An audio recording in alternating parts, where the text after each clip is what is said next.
ولعنة الله على أعدائهم أجمعين. أما بعد فقد قال الله الحكيم في كتابه الكريم. بسم الله الرحمن الرحيم. سیرت سرور دو عالم کے سلسلے کی اس سال کی یہ پہلی تقریر، مگر مجموعی اعتبار سے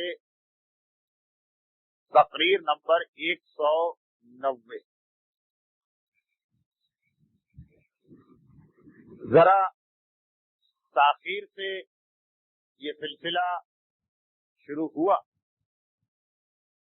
اور پھر آج کی یہ تقریر بھی 15 منٹ کی تاخیر ہو گئی.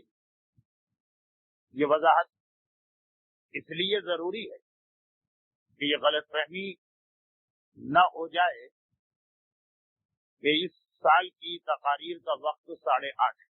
انشاءاللہ وقت وہی اعلان شدہ ہے 8:15، لیکن آج کی اس تاخیر پر معذرت کرتے ہوئے ایک مرتبہ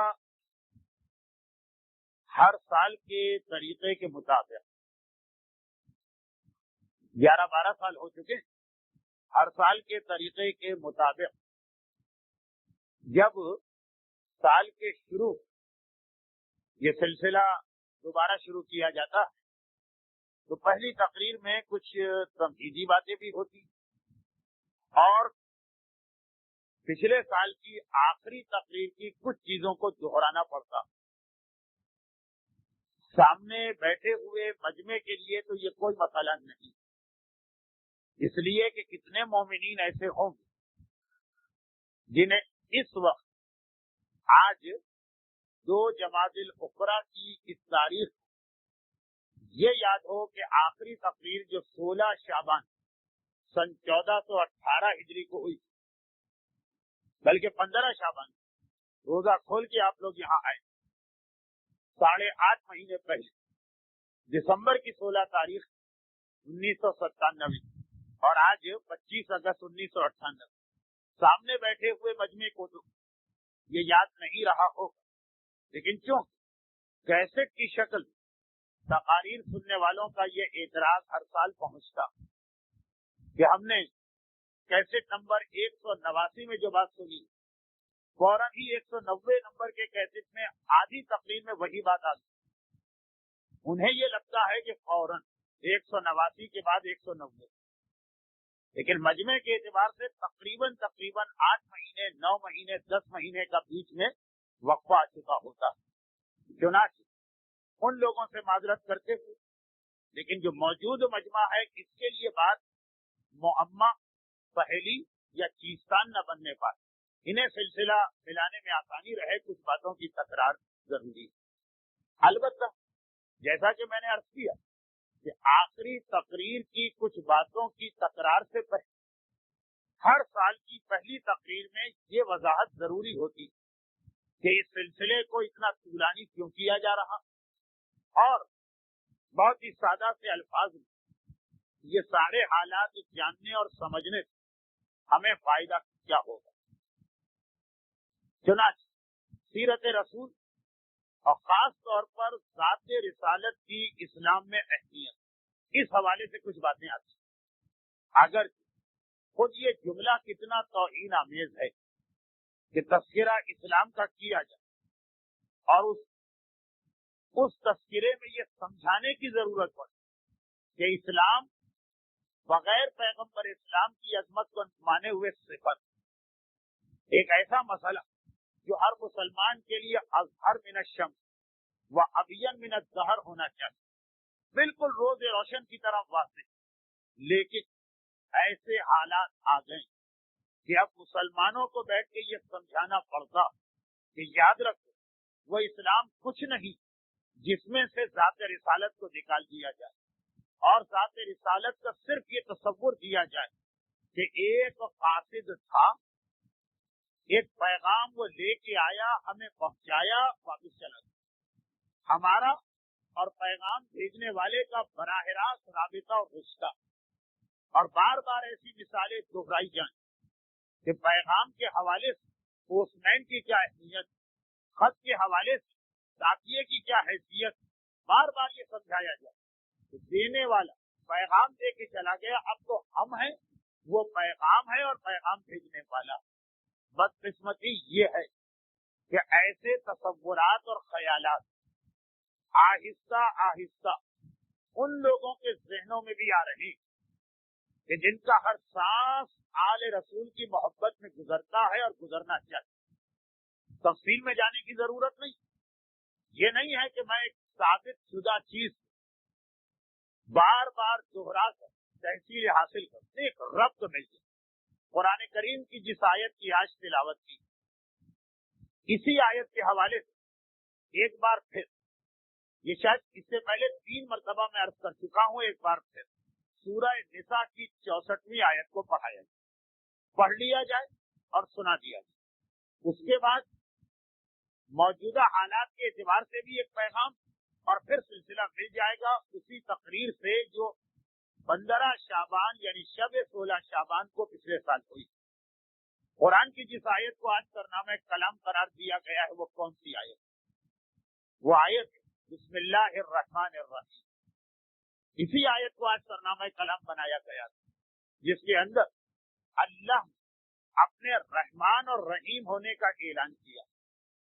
سرنامہ کلام ہر دنیا کے ہر کام کا، لیکن خصوصیت کے ساتھ قرآن، اور ہمارا عقیدہ تو آپ کے علم میں ہے کہ ہم بسم اللہ کو جزء قرآن مانتے ہیں۔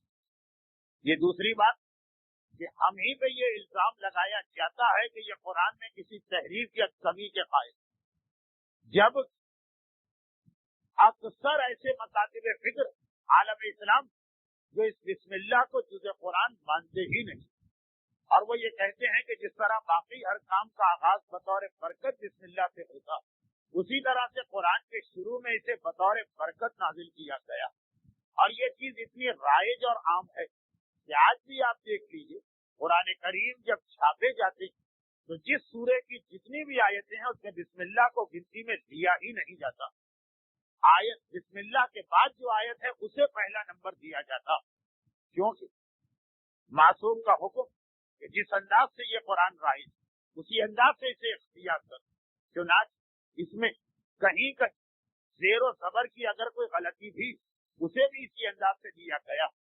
چنانچہ بچوں جو قاعدہ یسرن القرآن پڑھایا جاتا، یہ تمام مسلمان شیعہ سنی سب کا متفقہ مسئلہ، اس میں ایک صفحے پر باقاعدہ چند غلطیاں دکھائی جاتی، یہ وہ چیزیں ہیں جو قرآن میں نہیں، لیکن چونکہ 1400 سال سے اسی طرح قرآن لکھا جا رہا تو ہمیں بھی اس کو اسی طرح سے لکھنا۔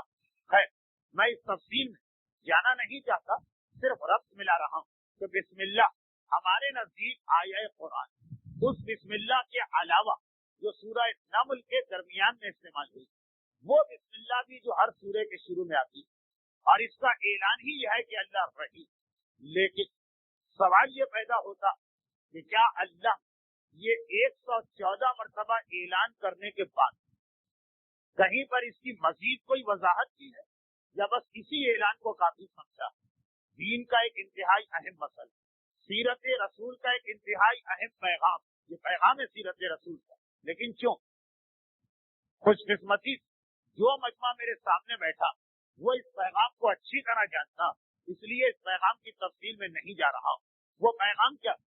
وہ پیغام یہی کہ قرآن کی ایک آیت، معصوم کی کوئی ایک حدیث، سیرت رسول کا کوئی ایک واقعہ، جو اس سے نتیجہ نکلے وہ قابل عمل نہیں ہے جب تک پہلے یہ نہ دیکھ کہ کہیں ایسا تو نہیں کہ اس نتیجے کی کوئی اور وضاحت ہو چکی، اس کی کوئی شرط ہو، اس کے لیے کوئی قید آ گئی ہو، اس کی کوئی تفسیر پہلے بیان ہو چکی، جیسا مجتہدین کے درمیان مشہور مسئلہ کہ مطلق پر عمل کرنے سے پہلے ڈھونڈو شاید اس کی قید گزر چکی، اور مجمل پر عمل کرنے سے پہلے تلاش کرو شاید اس کا مبین یا اس کی تفصیل آ چکی، اور عام پر عمل کرنے سے پہلے دیکھو شاید کہیں کوئی خاص گزر چکا ہو۔ بڑی دقیق گفتگو ہو رہی ہے، نہیں، بہت ہی آسان، ختم بات۔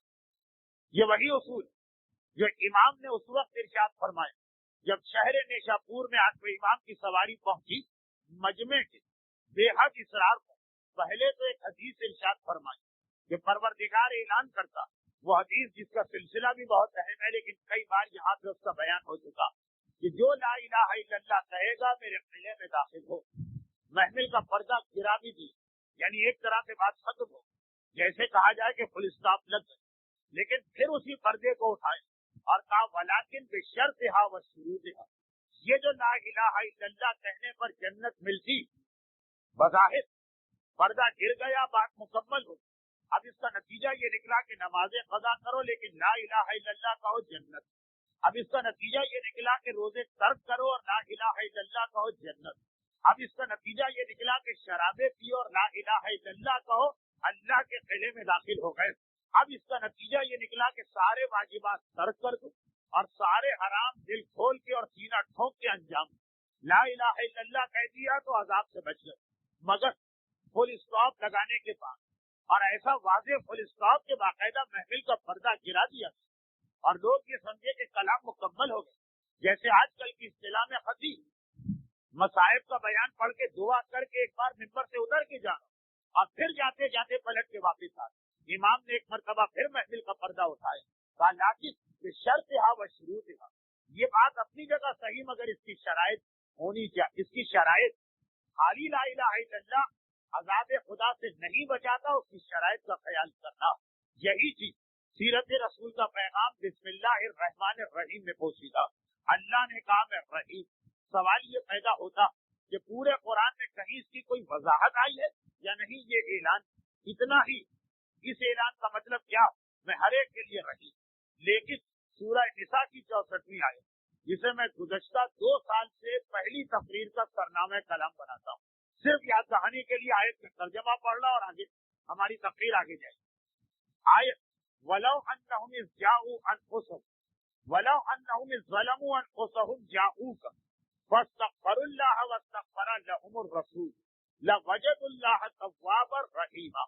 صرف آیت کا ترجمہ، جہاں 114 مرتبہ قرآن لفظ رحیم بسم اللہ کے ساتھ آیا، وہاں ایک لفظ رحیم اس آیت میں آ رہا، اعلان ہو رہا کہ جو لوگ اپنے آپ پر ظلم کرتے یعنی گناہ کرتے اور اے رسول تیرے پاس آتے اور پھر وہ اللہ سے توبہ کرتے اور تو ان کی سفارش کرتا، تو ان کے حق میں دعا کرتا، تو ان کی شفاعت کرتا، تب وہ پائیں گے کہ اللہ تواب بھی ہے اور رحیم بھی۔ پہلے اعلان ہوا کہ اللہ رحیم، سورہ نساء نے کہا لیکن ہر ایک کے لیے رحیم نہیں، رحیم اس کے لیے کہ جس کے پاس رسول کی سفارش، جس کے پاس رسول کی شفاعت، جس کے حق میں رسول دعا کر رہے، تو یہ جو ایک تصور ہمارے یہاں آ گیا کہ اللہ رحیم ہے بغیر کسی شرط و شروط سے، یہ قرآن کے تو بہرحال خلاف، قرآن ایک شرط بتا رہا، اللہ کے رحیم ہونے سے فائدہ لینا ہے، اس کے لیے بارگاہ رسالت میں جانا پڑے۔ اب یہاں بارگاہ رسالت میں ہم پہنچنے والے، یہیں سے ہمارا آج کا بیان موضوع کی حد تک شروع ہو رہا، مگر پھر یاد دلا دیا جائے وہ جملہ جو میں نے ابھی کہا، اس ایک مثال نے بھی یہ واضح کی کہ قرآن کی کوئی آیت آپ کے سامنے آئی، آپ اس وقت تک اس پہ عمل نہیں کر سکتے جب تک کہ آپ نے دوسری آیت اور دوسری احادیث کی مدد سے یہ نہ پہچانا کہ یہ آیت جو پیغام دے رہی ہے یہ مکمل ہے یا اس کی وضاحت کہیں اور ہو چکی۔ اسی طریقے سے اگر کوئی معتبر ترین حدیث معصوم بھی آئی، غیر معتبر حدیث آئی، ضعیف حدیث آئی، موضوع حدیث آئی، اس پہ تو ویسے ہی عمل نہیں کرتے سوائے بعض مقامات کے جو مستحبات و مکروہات والے، لیکن موضوع میں تو بالکل عمل نہیں۔ معتبر حدیث آئے تب بھی اس وقت تک ہم قدم آگے نہیں بڑھا سکتے جب تک کہ ہمیں پتہ نہ چلے کہ کیا اس حدیث کی مزید کہیں پہ کوئی وضاحت ہے کہ نہیں۔ اسی طریقے سے سیرت رسول کے 63 سالوں کے جتنے واقعات اور اس کے بعد ہر امام معصوم اور تمام معصومین کی مادر گرامی بجز مولا، یہ جو 13 معصومین کی زندگی کے تمام واقعات، ان میں سے کسی ایک واقعے کو پڑھ سن کر کتاب میں دیکھ کر فوراً ہم اس پہ عمل نہیں کر سکتے جب تک یہ واضح نہ ہو جائے کہ اس واقعے کی مزید کوئی وضاحت کوئی امام نے نہیں فرمائی، امام ہی وضاحت کرے، کوئی